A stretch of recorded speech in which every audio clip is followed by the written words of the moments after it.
नमस्कार, मेरा नाम है डॉक्टर पुरू धवन और आज इस वीडियो में आपको बताऊंगा क्रिएटिनिन टेस्ट के बारे में। जब किडनी खराब होनी शुरू होती है तो अक्सर हमें केएफटी टेस्ट के लिए बोला जाता है कि जाओ किडनी फंक्शन टेस्ट करवाओ, और उसमें क्रिएटिनिन की एक ऐसी वैल्यू होती है जिसको देख के हर कोई पेशेंट डरता है। जब वो बढ़ रहा होता है तो पेशेंट को लगता है कि मेरे साथ क्या गलत हो रहा है कि मैं दवाई भी खा रहा हूँ और मेरे लेवल बढ़ते चले जा रहे हैं। मगर बहुत कम पेशेंट इस क्रिएटिनिन को जानते हैं, क्रिएटिनिन टेस्ट को नहीं, क्रिएटिनिन को। तो उसी को आज हम थोड़ा सा सिंप्लीफाई करने की कोशिश करेंगे और समझाएंगे कि क्रिएटिनिन के बढ़ने के क्या मायने हैं, अगर हमें क्रिएटिनिन डाउन करना है तो किन किन तरीकों से किया जा सकता है। तो बने रहिए मेरे साथ और शुरू करते हैं इस वीडियो को। तो शुरुआत करते हैं क्रिएटिनिन से कि क्रिएटिनिन आखिर में है क्या। तो क्रिएटिनिन एक टाइप का वेस्ट मटेरियल है, ये हम सब जानते हैं, मगर ये बनता कहाँ है? ये बनता है हमारी मसल्स में। जब हमारी मसल्स में एनर्जी को प्रोड्यूस किया जाता है, मूवमेंट की जाती है, तो उसमें एक बाय प्रोडक्ट है क्रिएटिनिन, और ये हर किसी की बॉडी में बनता है। ऐसा नहीं कि सिर्फ किडनी फेलियर की बॉडी में बन रहा है, ये हर नॉर्मल इंसान की बॉडी में बनता ही बनता है। मगर हमारी किडनी इसे हर टाइम निकालती रहती है, कॉन्स्टेंटली निकालती रहती है। जब वो इसे कॉन्स्टेंटली निकालती रहती है तो क्या होता है कि इसके लेवल एक पर्टिकुलर लेवल से ऊपर नहीं जा पाते। तो हमारी रिपोर्ट, अगर हम अपनी रिपोर्ट उठा के देखें तो उसमें लेवल पे लिखा होता है ना 0.5 to 1.1 तक। वो क्या है? वो यही लेवल है, यानी एक कांस्टेंट लेवल हमारी बॉडी में थोड़ा सा बने रहना, क्योंकि मैक्सिमम तो निकलता रहता है, बना निकला तो ये इकट्ठा नहीं हो पाता। अब जब कभी किडनी को नुकसान होना शुरू होता है, मान लो कि आपका बीपी हाई था, शुगर बढ़ गई आपकी, और आपकी किडनी को किसी भी वजह से नुकसान होना शुरू हुआ, तो अब जब किडनी को नुकसान होगा तो किडनी अपना काम कर पाएगी? नहीं कर पाएगी। अब जब अपनी किडनी काम नहीं कर रही तो क्या होगा? क्योंकि क्रिएटिनिन साफ होकर बाहर जा पाएगा? नहीं जा पाएगा। अब क्या होगा? वो ब्लड में इकट्ठा होना शुरू हो जाएगा। तो जब भी क्रिएटिनिन का टेस्ट करवाया जाता है, केएफटी देखी जाती है, तो उसके अंदर क्रिएटिनिन की वैल्यू में ये बता रही होती है कि किडनी कितना अच्छा काम कर रही है। मेरी बात समझ में आई है आपको? कितना अच्छा काम किडनी कर रही है, इसके बारे में पता लगता है। क्रिएटिनिन खुद में कुछ नहीं होता। तो जब हम पेशेंट आता है क्लिनिक में तो मेरे से क्या पूछते हैं, सर हम क्रिएटिनिन को कैसे डाउन करें? और मगर बहुत कम पेशेंट ये पूछते हैं, सर मैं अपनी किडनी को कैसे सुधार करूं? तो पहले हमें अपने माइंडसेट को चेंज करना होता है। हमें क्रिएटिनिन की तरफ नहीं देखना, हमें देखना है अपनी किडनी की तरफ। अब किडनी को सोचो, आप अपने दिमाग में अपनी किडनी रखो। अब किडनी क्या अपने आप खराब हो रही है? ऐसा तो होगा नहीं ना कि किडनी अपने आप खराब होना शुरू होगी, कोई ना कोई कारण ज़रूर होगा। और अक्सर 80% केसेस के अंदर हमें कारण क्या मिलता है? या तो बढ़ा हुआ बीपी या बढ़ा हुआ शुगर। अभी ऐसी दो चीज़ें जिसे हम आराम से कंट्रोल कर सकते हैं ना। अगर बीपी आपका बढ़ा हुआ है, मेडिसिन आप ले रहे हो, चेक करो बार बार कि वो ठीक हुआ या नहीं हुआ। अगर बीपी कंट्रोल में आ गया, आपकी शुगर कंट्रोल में आ गई, तो आधी बीमारी तो वहीं कट गई। क्यों? क्योंकि अब किडनी को नया नुकसान नहीं हो रहा। यानी अगर मेरी किडनी को 50% नुकसान उठा भी लिया, क्रिएटिनिन लेवल मेरा बढ़ भी गया, बीपी शुगर कंट्रोल में आ गए, तो और नुकसान होगा किडनी को? नहीं होगा।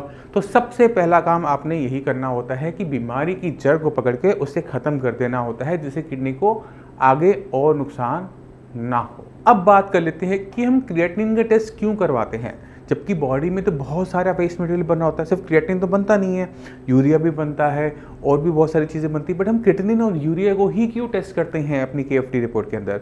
तो उसके पीछे बहुत बड़ा कारण है कि क्रिएटिनिन को टेस्ट करना लैब के अंदर आसान होता है और बहुत ज़्यादा अच्छी एक्यूरेट रीडिंग मिलती है। इसी वजह से हम बाकी सारे वेस्ट मटेरियल बॉडी के अंदर जो बन रहे हैं उनको नहीं देखते, जो जिससे किडनी भाग करती है। हम सिर्फ क्रिएटिनिन और यूरिया को देख लेते हैं। अब क्रिएटिनिन और यूरिया को देख के हमें आइडिया लग जाता है कि अगर ये दो बॉडी में इकट्ठे हो रहे हैं, इसका मतलब ये है कि इनकी तरह जो बाकी वेस्ट मटेरियल है जो हमारी किडनी बाहर निकालती है, वो भी इकट्ठा हो रहा होगा। तो हमें हर किसी को अलग अलग टेस्ट करने की ज़रूरत नहीं होती, हम दो को टेस्ट करके पूरी बॉडी का आइडिया लगा लेते हैं कि किडनी कितना अच्छा काम कर रही है और बॉडी में कितने कितने वेस्ट मटेरियल इकट्ठे हो रहे हैं। अब मैं आपको एक छोटी सी सलाह देना चाहता हूँ। जब भी आप अपना केएफटी करवाने जाते हैं तो आप अपना ब्लड देते हैं, अब ब्लड के साथ साथ अपना यूरिन भी दो, और अपने ब्लड के क्रिएटिनिन चेक करने के साथ साथ अपने यूरिन में कितना क्रिएटिनिन रिलीज हो रहा है उसको भी चेक करवाओ। क्योंकि जैसे ही आपके यूरिन के अंदर क्रिएटिनिन की क्लियरेंस बढ़ेगी, इसका मतलब क्या है कि ज़्यादा निकल रहा है पेशाब के रास्ते, तो आपके ब्लड के अंदर क्रिएटिनिन डाउन होगा। अब ये कैसे होगा, आपको इसका पूरा आइडिया है, मैं फिर भी इसे डिफाइन कर देता हूँ। अगर हम किडनी पे काम करते हैं, किडनी की फंक्शनिंग पे काम करते हैं, तो यूरिन के रास्ते क्रिएटिनिन की क्लियरेंस बढ़ जाती है और आपके ब्लड के अंदर क्रिएटिनिन की वैल्यूज डाउन होनी शुरू होती है। यानी किडनी की फंक्शनिंग को बढ़ाना हर किडनी फेलियर पेशेंट के लिए ज़रूरी हो जाता है। वो कैसे बढ़ा जाता है इसको हम बाद में डिस्कस करेंगे। अब बात कर लेते हैं नॉर्मल वैल्यूज़ क्रिएटिनिन की क्या होती हैं। तो क्रिएटिनिन की जो नॉर्मल वैल्यूज़ होती है वो मेल फीमेल में थोड़ा सा डिफर करती है, क्योंकि मेल्स के अंदर मसल मास ज़्यादा होता है, यानी मांसपेशियाँ ज़्यादा होती हैं। तो मांसपेशी ज़्यादा होने की वजह से क्रिएटिनिन की फॉर्मेशन भी ज़्यादा होगी और इसी वजह से उनकी वैल्यूज़ भी थोड़ी सी अपर साइड होती हैं। तो मेल्स के अंदर 0.4 टू 1.1 और फीमेल्स के अंदर 0.6 से लेकर 1 तक लिया जाता है, जो लैब टू लैब वेरी करता है। तो लैब के अंदर इस क्रिएटिनिन को टेस्ट करने के 2-3 मेथड होते हैं और उनमें मेनली कौन से होते हैं? स्पेक्ट्रोफोटोमेट्री, एंजाइमेटिक और काइनेटिक जेफ मेथड। तो ये 3-4 मेथड हैं जिन पर टेस्ट किया जाता है। तो टेस्ट अलग टाइप के होने की वजह से इनकी वैल्यूज़ भी अलग अलग होती है लैब टू लैब। अब जब इसको हम एक मशीन में जब इसे टेस्ट करते हैं तो मशीन बनाने वाले पे भी डिपेंडेंट होता है कि टेस्ट की वैल्यूज़ क्या होंगी, क्योंकि उन्होंने कंट्रोल्स बना रखे होते हैं। लैब का टेम्परेचर क्या है, आपका सैंपल कितना पुराना है, तो उस पर बहुत सारे वेरिएशन आते हैं। तो आपने क्या करना होता है इन सारी वेरिएशन को ख़त्म करने के लिए? अगर आप एक लैब को पसंद कर लेते हो कि ये लैब मुझे पसंद है, तो हर बार उसी लैब में टेस्ट करवाओ। लैब बदलने पे वैल्यूज़ में बहुत बड़ा वेरिएशन आता है, या तो वैल्यूज़ एकदम जंप कर जाती हैं या एकदम डाउन हो जाती हैं, और दोनों ही एक किडनी फेलियर पेशेंट के लिए सही नहीं रहता। तो कोशिश करो कि एक लैब ले ली, अब उसी में बार बार टेस्ट। इसको और सिंपलीफाई में समझने के लिए इस हिसाब से समझो, जैसे आपके घर की वेइंग मशीन पे आपका वेट कुछ और आता है और जिम की वेइंग मशीन पे वेट अलग हो जाता है ना? आप किसी और के घर जाते हो तो वहाँ पे वेट बदल जाता है और इन सब के अंदर 4-5 किलो का फ़र्क आ जाता है। आप ऐसा तो है नहीं कि 4-5 किलो वजन आपका बढ़ गया घट गया, मगर मशीनें दिखा रही होती हैं। तो लैब बदलने पे, मशीन बदलने पे ये वेरिएशन एरर तैयार होता है। इसलिए आपने ध्यान के रखना है, जब भी आप टेस्ट करवाएं सेम लैब से करवाएं, बार बार वहीं से करवाएं। जैसे मैंने आपको पहले बताया था कि आपको अपने ब्लड के टेस्ट के साथ साथ अपना यूरिन का भी टेस्ट करवाना चाहिए, मगर आपको मैंने ये नहीं बताया था कि इसे कैसे करना चाहिए। आपने अपने पूरे दिन का यूरिन को इकट्ठा करना होता है, अपने 24 आवर का यूरिन का सैंपल लेना होता है। अब हम 24 घंटे का क्यों ले रहे हैं उसको भी समझ लेते हैं। जब हम दिन में पहली बार यूरिन पास आउट करते हैं तो उसके अंदर आप देखेंगे कि वो येलो ज़्यादा होता है, क्योंकि हम 4-6 घंटे सोकर उसको पास कर रहे होते हैं, तो उसके अंदर गंदगी ज़्यादा होती है। मगर जैसे जैसे दिन बीतता है, हम पानी का इंटेक करते हैं, तो हम क्या देखते हैं कि यूरिन का कलर येलो से वाइटिश होना शुरू हो जाता है, पेल येलो होना शुरू हो जाता है, यानी उसके अंदर पानी की मात्रा ज़्यादा होती है। तो इसकी वजह से हम क्या करते हैं कि हम पूरे 24 घंटे का सैंपल लेते हैं, जिससे उसकी पूरी एवरेज निकल आए और आपको एक much better correct information, knowledge या फिर आपकी रिपोर्ट है वो जनरेट हो सके।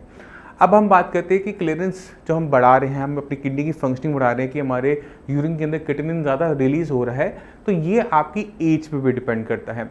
जैसे जैसे आपकी एज बढ़ती है, आपका जो क्रिएटिनिन की क्लियरेंस है वो डाउन होनी शुरू होती है।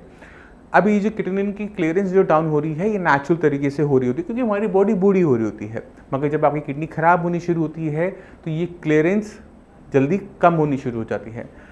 आपने क्या करना है, अपना टेस्ट रिपोर्ट करवा के रख लेनी है।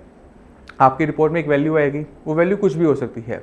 अब आपने इस वैल्यू पे काम करना शुरू करना है। आपने कोशिश करनी है कि आपकी जो किडनी की फंक्शनिंग बढ़ते हुए क्रिएटिनिन की क्लियरेंस यूरिन के रास्ते बढ़नी शुरू हो जाए। तो जब हम काम करना शुरू करते हैं अपना साई संजीवनी के अंदर, जब हम किडनी की फंक्शनिंग बढ़ाते हैं, तो सबसे पहला फ़र्क हमें यूरिन के अंदर देखने को मिलता है कि यूरिन के अंदर क्रिएटिनिन की क्लियरेंस बढ़नी शुरू हो जाती है और इसी वजह से ब्लड के अंदर क्रिएटिनिन की वैल्यूज़ डाउन होनी शुरू हो जाती हैं। मैं आपको एग्जांपल लेता हूँ। अब आपकी स्क्रीन पे रिपोर्ट्स है, आप इस रिपोर्ट्स को देखिए। यहाँ पर हमें क्या देखने को मिल रहा है कि ब्लड के अंदर क्रिएटिनिन की वैल्यू बहुत कम छोटे टाइम के अंदर डाउन हो गई। बट ये कैसे हुआ? ये तब हुआ जब यूरिन के रास्ते क्रिएटिनिन की क्लियरेंस फास्ट हो गई, बेटर हो गई, और ये तब हुआ जब किडनी की फंक्शनिंग को पे हमने काम किया। अब हम बात कर लेते हैं कि किस तरह से हम किडनी की फंक्शनिंग को बढ़ाते हुए क्रिएटिनिन की क्लियरेंस को बढ़ा सकते हैं। तो आपको अपनी किडनी को माइंड में रखना है, क्रिएटिनिन को नहीं, किडनी को माइंड में रखना है। अब आप अपनी आंखें बंद करो और सोचो कि आपकी किडनी को नुकसान क्या चीज़ पहुंचा रही है, क्योंकि डॉक्टर से पहले आप जानते हो। मैं आपकी हेल्प करता हूँ, आप अपनी आंखें को बंद रखिएगा। आप सोचिए कि क्या आपका बीपी बढ़ा रहता है? Yes and no. क्या आपको डायबिटीज़ है? Yes and no. अगर बीपी और शुगर में से किसी एक बीमारी से भी आप ग्रसित हो आज की डेट में, या आप मेडिसिन ले रहे हो कंट्रोल में हैं, तो आपकी किडनी को चांसेस है 80% की कि इन्हीं 2 बीमारी में से किसी एक बीमारी ने नुकसान पहुंचाया होगा। अब आपने अपने आप से दूसरा सवाल ये करना है कि क्या मेरा बीपी और शुगर आज की डेट में कंट्रोल है? अगर वो कंट्रोल है तो आप क्या देखोगे कि आपकी क्रिएटिनिन की वैल्यू धीरे धीरे बढ़ रही है या वो नहीं बढ़ रही है। अगर आपका बीपी आज की डेट में भी बढ़ा हुआ है, शुगर आपकी आज भी बढ़ी हुई है, आपने आज टेस्ट किया था 200 शुगर आ रही है, बीपी आप देख रहे हो कि आपका 130 90 आ रहा है या 140 100 आ रहा है, तो आपको पता है कि आपकी मेडिसिन लेने के बावजूद भी बीपी आपका कंट्रोल में नहीं हुआ। अब मेडिसिन लेने के बाद जब बीपी कंट्रोल में नहीं हुआ तो किडनी को डैमेज कैसे कंट्रोल में आएगा, और इसी वजह से मेडिसिन लेने के बावजूद भी आपकी क्रिएटिनिन वैल्यू और यूरिया वैल्यूज़ बढ़ती चली जा रही है। तो सबसे पहला काम हमने क्या करना है कि जो चीज़ किडनी को नुकसान पहुंचा रही है उसे वहाँ से हटाओ, हर कीमत पे, चाहे जो मर्जी करना पड़े उसको वहाँ से रिमूव करो, जैसे किडनी को और नया नुकसान ना हो। जब उसे नया नुकसान होना बंद होगा तभी तो पिछले की भरपाई शुरू होगी। अब किडनी को समझने की कोशिश करो, किडनी लीवर की तरह नहीं होता। लीवर को कोई नुकसान हो जाए तो लीवर रीजनरेट कर जाता है, किडनी के पास रीजनरेट करने की पावर नहीं होती, मगर उसके पास पावर होती है अपनी फंक्शनिंग को बढ़ा लेने की। तो अगर मैं किसी तरीके से अपनी किडनी की फंक्शनिंग को बढ़ाऊंगा तो क्या मेरे यूरिन के अंदर जो क्रिएटिनिन पास हो रहा है वो बढ़ेगा, यानी क्रिएटिनिन की क्लियरेंस बढ़ेगी? आंसर है यस, बढ़ जाएगी।